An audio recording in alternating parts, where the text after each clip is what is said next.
बिस्मिल्लाहिर्रहमानिर्रहीम। अस्सलाम वालेकुम। मेरा नाम है आमना अहमद और देख रहे हैं अपना यूट्यूब चैनल आमना अहमद ऑफिशियल। हमेशा से मेरी कोशिश होती है कि ऐसी शख्सियात को आपके सामने लेके आऊँ जो कि मेरे शहर सियालकोट को रिप्रेजेंट करें और उसका नाम रोशन करने में एक अहम किरदार अदा करें। ऐसी शख्सियात जो कि मोटिवेशन, डेडिकेशन और डिटर्मिनेशन की एक मिसाल हो। आज जो यंग फीमेल मेरी गेस्ट हैं, मेरे स्टूडियो में आई हैं, वो इसकी एक रियल एग्जाम्पल है और वो शौकत खानम की इन्वेस्टर हैं और साथ ही साथ सितारे पाकिस्तान के लिए नॉमिनेट की गई हैं। इसके अलावा और बहुत सी सोशल एक्टिविटीज़ में बढ़ चढ़ कर हिस्सा लेती हैं। हम ऑनर्ड टू वेलकम आरजू रफाकत। अस्सलाम वालेकुम आरजू, कैसी हैं आप? वालेकुम सलाम, अल्हम्दुलिल्लाह। आप कैसे हैं? अल्हम्दुलिल्लाह, बिल्कुल ठीक ठाक। जब अपनी टीम को मैंने आपको पोर्टफोलियो दिया तो उसके हर क्वेश्चन के स्टार्ट में यही था कि इतनी छोटी सी एज में इतना सब कुछ कैसे अचीव कर लिया। तो आज मैं इधर से स्टार्ट करूंगी कि इतनी छोटी सी एज में इतनी मोटिवेशन कहाँ से लेके आई आप और किस चीज़ ने आपको इंस्पायर किया? जी, मेरा स्टार्टिंग से ही एक मोटिव था कि कम एज में एटलीस्ट आप स्टार्ट करें। जब आपकी एज 20+ हो जाती है या आप एक ऐसे लेवल पे चले जाते हैं कि जहाँ पे आपको समझ आ जाती है, तब तो आपको फेम या आपको जो काम करना होता है वो आप कर लेते हैं। बट जो चीज़ आप छोटी एज में करते हैं वो आपके साथ लाइफ टाइम चलती है एज अ मोटिवेशन, और जो आप करना चाहते हैं वो आप ज़्यादा अचीव कर सकते हैं। इसीलिए मैंने छोटी एज से ही स्टार्ट किया कि जो मेरा एम है, जो मैं चाहती हूँ, वो मैं स्टार्टिंग से ही अचीव कर लूँ। क्या बात है।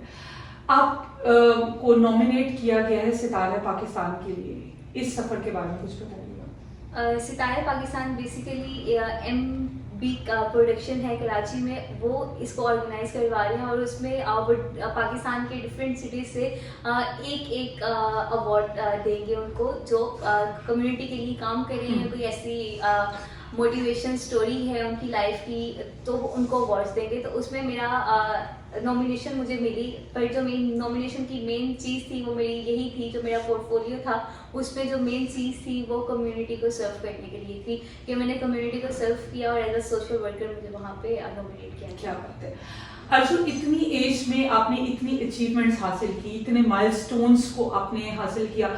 आपकी स्टडीज़ का क्या इससे लिंक, मतलब स्टडी से इफेक्ट हुई या आप उसको अभी कंटिन्यू कर रहे हैं? मेरी स्टडीज़ कंटिन्यू हैं और मैं इस कम्युनिटी को सर्व करने के लिए, कम्युनिटी को प्रोजेक्ट्स करने के साथ साथ अपनी स्टडीज़ को भी कंटिन्यू रखती हूँ और मेरी जॉब भी है इसके साथ। मैं पैक ग्रुप ऑफ कॉलेजेस में जॉब करती हूँ और साथ में स्टडी भी कर रही हूँ। तो मुझे नहीं ऐसा लगता कि मोस्टली स्टूडेंट्स को ऐसा लगता है कि अगर हम लोग अपना टाइम दूसरी एक्टिविटीज़ में इन्वेस्ट करेंगे तो हमारी स्टडीज़ पर अफेक्ट आएगा, जबकि ऐसा नहीं है। अगर आप दूसरी भी प्रोजेक्ट्स में, दूसरी भी कम्युनिटी सर्विस में अपना टाइम देते हैं तो आपको स्टडीज़ में ज़्यादा अच्छा आप परफॉर्म कर सकते हैं। मेरे अकॉर्डिंगली ऐसा है। आप जब सक्सेसफुल होते हैं, सक्सेस की तरफ जा रहे होते हैं, तो बहुत सी मुश्किलात का आपको सामना करना पड़ता है, क्योंकि ये सफर आसान नहीं। हम लोग तो सिर्फ एक सक्सेसफुल इंसान को देखते हो और हम बस कहते हैं कि हाउ सक्सेसफुल शी और ही इज, लेकिन इसका इस दौरान जो सफ़र होता है इसके में बहुत सी मुश्किलात का सामना करना पड़ता है। आपको कौन कौन सी मुश्किलात आई और इस सबसे आपने ओवरकम कैसे किया? ज़्यादा तो मुझे मुश्किलात नहीं आई, बिकॉज जो मेरे साथ लोग थे, जो मेरे साथ काम करने वाले थे, वो काफ़ी सपोर्टिव थे। उसके बाद मेरी फैमिली, मेरी मदर काफ़ी सपोर्टिव थी, मेरे अंकल इस तरह से सपोर्टिव थे। बट जो मुझे मेन एक चीज़ नज़र आई उसमें ये था कि टाइम मैनेजमेंट। अगर आप टाइम अच्छे से मैनेज कर लेते हैं तो कोई भी ऐसे हर्डल्स नहीं आते। तो मेरी जो इस पूरी स्टोरी में, पूरी सक्सेस स्टोरी में जो भी हर्डल्स आए वो मेन यही था कि मैं फैमिली को उस तरह से टाइम नहीं दे पाई, अपनी मदर को, और जो मैं देना चाहती थी। बिकॉज आपकी जो फैमिली होती है, आपकी मदर होती है, आप ऑब्वियसली वो भी टाइम की हकदार हैं और वही हैं टाइम के हकदार। तो आपको वहाँ पे टाइम ज़्यादा इन्वेस्ट करना पड़ता है इस एज में भी, क्योंकि लड़कियों का मोस्टली होता है वो शादी करके अपने घर से जाती है। तो मुझे काफ़ी इस चीज़ में फील होता था कि मैं अपनी मदर को कम टाइम दे रही हूँ। बट अब जब वो मुझे ऐसे सक्सेसफुल देखती हैं तो वो जो थोड़ा सा ओवरकम था वो भी अब ठीक हो गया, यूज्ड टू हो जाते हैं। और जब आपके घर वाले या आपके अपने आप को एक सक्सेसफुल इंसान की तरह देखते हैं तो आई गेस वो एक प्राउड मोमेंट होता है। और यही चीज़ हमारी ऑडियंस को और हमारे सब लोगों को समझने की ज़रूरत है कि आप लोगों की सपोर्ट चाहिए होती है। सपोर्ट से इंसान बहुत कुछ कर सकता है। और अगर आप में किसी चीज़ का पैशन है, आप किसी चीज़ के लिए डिटरमिन्ड हैं, तो आप आराम से हर चीज़ कर सकते हैं। शौकत खानम का जो सफ़र है, आपका एम्बेसडर है उसकी, इसके बारे में कुछ बताइएगा। शौकत खानम को मैंने ज्वाइन किया था 2019 में, और अभी भी मैं उसकी एम्बेसडर हूँ। इसका हर साल एम्बेसडर आते हैं और वो हर साल उनकी एप्लीकेशंस आती हैं जिसमें अप्लाई करना होता है, फिर उसमें से सिलेक्शन होती है। तो शौकत खानम के साथ अगेन मेरा काफ़ी मुझे उससे लगाव है, बिकॉज वहाँ पे कैंसर के पेशेंट्स होते हैं, और जैसे मैं दूसरी कम्युनिटी को थैलेसीमिया के बच्चों को सर्व करना चाहती हूँ, वैसे ही मेरा था कि मैं शौकत खानम को भी सर्व करूँ, तो इसलिए मैंने उसको एज ए एम्बेसडर ज्वाइन किया। मैंने आपका लास्ट प्रोजेक्ट देखा था जो कि ब्लड कैंप का था, इसके बारे में कुछ बताइए। ब्लड डोनेशन कैंप मैंने सुंदस फाउंडेशन में लगाया था, और हम लोग मोस्टली वहाँ पे लगाते हैं कि वहाँ के जो थैलेसीमिया के बच्चे हैं उन्हें हर दिन ब्लड की ज़रूरत होती है ताकि वो ज़िंदा रह सकें। तो हम लोग अपने जो यूथ हैं हम लोग जाते हैं वहाँ पे ब्लड डोनेट करते हैं ताकि और जो वहाँ की ज़रूरत है, जो ब्लड बैंक की ज़रूरत है, वो पूरी हो सके। तो अभी रिसेंटली हमने वहाँ पे ब्लड कैंप लगाया था, और वहाँ पे जितने भी मेरे जानने वाले थे और हम लोगों ने जो सोशल मीडिया पे पोस्ट लगाई, वहाँ से फिर लोग आए और वहाँ पे हम लोगों ने कैंप लगाया और वहाँ पे ब्लड बैंक उन्हें प्रोवाइड किया। बहुत सी मेरी ऑडियंस शायद ये देखने के बाद आपसे कांटेक्ट करना चाहें कि किस तरह वो आपकी इस टीम में या आपके इस मिशन में शामिल हो सकते हैं, तो उसके लिए किस तरह वो आपसे कांटेक्ट कर सकते हैं? हमारा सोशल मीडिया पेजेस हैं, इंस्टाग्राम पे, फेसबुक पे, सियालकोट गैलेक्सी लियो क्लब। आप वहाँ पे मैसेज कर सकते हैं, हमारी टीम को ज्वाइन कर सकते हैं और हमारे साथ मिलकर काम कर सकते हैं। अर्जु, आप पंजाब इमरजेंसी सर्विस रेस्क्यू 1122 में भी वॉलंटियर किया हुआ आपने, तो क्या आपने कोई प्रोजेक्ट खुद से भी फेस किया हुआ है या उसको आपने किसी प्रोजेक्ट में आपने पार्ट लिया हुआ है? बिल्कुल, पहले तो हमने रेस्क्यू 1122 में ट्रेनिंग ली और वहाँ के ट्रेन सिटीजन हुए, टेस्ट पास किया और हमें वहाँ का ट्रेन सिटीजन बनाया गया कि अगर रोड साइड पे कोई भी इमरजेंसी होती है, एक्सीडेंट होता है, तो उसको कैसे हैंडल किया जा सकता है और फर्स्ट एड किस तरह से दी जा सकती है।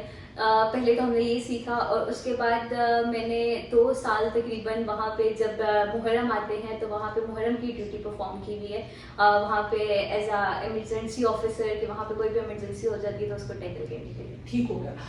आप लियो गैलेक्सी की फाउंडर भी हैं और प्रेसिडेंट भी हैं, क्या ज़रूरत आपको पेश आई एक अलग से क्लब बनाने की? ये मोटिवेशन थी और डेडिकेशन थी अगेन कि कम्युनिटी को सर्व करना है, और अलग से क्लब बनाने का मकसद यही था कि हम लोग यूथ को एंगेज कर सकें, बिकॉज लायंस क्लब इंटरनेशनल है और उसके बाद लियो क्लब प्रोग्राम है। हम लोग लियो क्लब प्रोग्राम को अलग से बनाने का मकसद ही सियालकोट में यही था कि जो सियालकोट की यूथ है, जो यूनिवर्सिटीज़ कॉलेजेस के स्टूडेंट्स हैं, वो इसको ज्वाइन कर सकें और डिफरेंट कम्युनिटी प्रोजेक्ट्स कर सकें। क्या बात है। आप PSC ग्रुप कॉलेज में भी जॉब कर चुकी हैं, तो उसमें आपकी क्या डेजिग्नेशन थी? Pack group of colleges, professional academy of commerce, CA and ACCA, वहाँ पे मेरी जो मेन डेजिग्नेशन थी वो थी ग्राफिक डिज़ाइनर। उनके जितने भी सोशल मीडिया और डिजिटल मार्केटिंग थी वो मैं देखती थी, और उसके अलावा फ्रंट डेस्क ऑफिसर थी, information officer you can say. So that's it. Arju, next milestone आपका क्या है या अपने फ्यूचर को आप किस तरह देखती हैं? नेक्स्ट माइलस्टोन अगेन यही है कि इंटरनेशनल लेवल तक हम लोग अपने पाकिस्तान को लेके जा सकें, कि हम लोग जो पाकिस्तान में यूथ है वो काफ़ी काम कर रही है, बट हम लोगों को उस तरह से प्लेटफॉर्म नहीं मिलते कि हम लोग जाके वहाँ पे परफॉर्म कर सकें। बट अल्हम्दुलिल्लाह मुझे इस तरह के प्लेटफॉर्म मिले शौकत खानम की सूरत में, सुंदस फाउंडेशन की सूरत में, और लियो क्लब प्रोग्राम और लायंस क्लब इंटरनेशनल की सूरत में, कि हम लोग वहाँ पे आके अपने जो हम लोग काम करते हैं उसको परफॉर्म कर सके। तो जो मेरा फ्यूचर प्लान्स हैं वो भी यही है कि मैं इसी चीज़ के अंदर रहते हुए काम करूँ और अपने पाकिस्तान और अपनी कम्युनिटी को सर्व करूँ इंशाल्लाह। ये हैं जी हमारे पाकिस्तान की यंग फीमेल, और जो कि बहुत सारी मोटिवेशन आपको दे सकते हैं और इनसे आप बहुत सारी मोटिवेशन ले सकते हैं। ये वो उन लोगों में से हैं जो कि हमारे पाकिस्तान का, हमारे मुल्क कौम का नाम रोशन करने में हमेशा साथ साथ रहते हैं। अच्छा अर्जु, ये जो इतना माशाल्लाह फेम आपको मिला है, इतनी सक्सेस मिली है, इसका क्रेडिट आपको किसको देना चाहिए? इसका क्रेडिट नो डाउट मेरी मदर को जाता है, बिकॉज मेरे फादर की डेथ 2005 में हुई थी। तो तब से लेके अब तक मेरी मदर ने जिस तरह से मुझे सपोर्ट किया है, ये मतलब मैं बता नहीं सकती कि किस तरह से उन्होंने मुझे सपोर्ट किया है, जिसकी वजह से मैं अभी यहाँ पे हूँ। मेरे एक एक प्रोजेक्ट में, मेरे एक एक किसी भी जगह को मैंने ज्वाइन किया, वहाँ पे उन्होंने मुझे हमेशा सपोर्ट किया, जिसकी वजह से आज मैं यहाँ पे हूँ। क्या बात है। अर्जु, हमारी यंग जनरेशन जो है उसको, यूथ को क्या मैसेज देना चाहेंगे आप? मैसेज यही है कि हम लोग अपनी मोस्टली जो टाइम होता है वो यूजलेस एक्टिविटीज़ में भी गुजार देते हैं। मोस्टली मैं भी ऐसी थी, पर जब से मैंने ये कम्युनिटी को सर्व करने के लिए काम स्टार्ट किया है, अब मेरी जो एक्टिविटीज़ हैं वो बिल्कुल डिफरेंट हो गई हैं। तो यूथ के लिए मेरा मैसेज यही है कि हम लोग अपना टाइम वेस्ट ना करें, हम लोग अपना टाइम ऐसी जगह इन्वेस्ट करें जहाँ पे हमारे पाकिस्तान को भी फ़ायदा हो और हमारे जो पेरेंट्स हैं उनको भी प्राउड फील हो। आप लोग कम्युनिटी को सर्व करें, अपने इर्द गिर्द जो लोग हैं उन्हें हेल्प आउट करें, ताकि आप लोग अपने पाकिस्तान का नाम रोशन कर सकें और अपने साथ जो कम्युनिटी है उनको भी लेके चल सकें। और ये आपकी अपनी सेटिस्फेक्शन के लिए बहुत ज़रूरी है। आप यकीन करें, आप किसी के लिए कुछ भी करके देखिए, इतना सा भी कुछ आप करते हैं तो जो आपको सेटिस्फेक्शन और खुशी होती है वो किसी और चीज़ से नहीं होती। अल्लाह की जो मखलूक है उसकी मदद करना और उसके लिए कुछ करना, ये एक खुद से ही बहुत बड़ा काम है। आरजू, थैंक यू सो मच आपके प्रेशियस टाइम के लिए, मेरी यूथ को इतना ज़बरदस्त मैसेज देने के लिए। और मेरा ख्याल है कि बहुत से लोगों को आपसे सीखने की और आपसे मोटिवेशन लेने की बहुत सी ज़रूरत है। इसी के साथ हम अपने शो को एंड करते हैं। आपके फीडबैक का इंतज़ार रहेगा। अपना ख्याल रखिएगा। Till then take care. अल्लाह हाफ़िज़।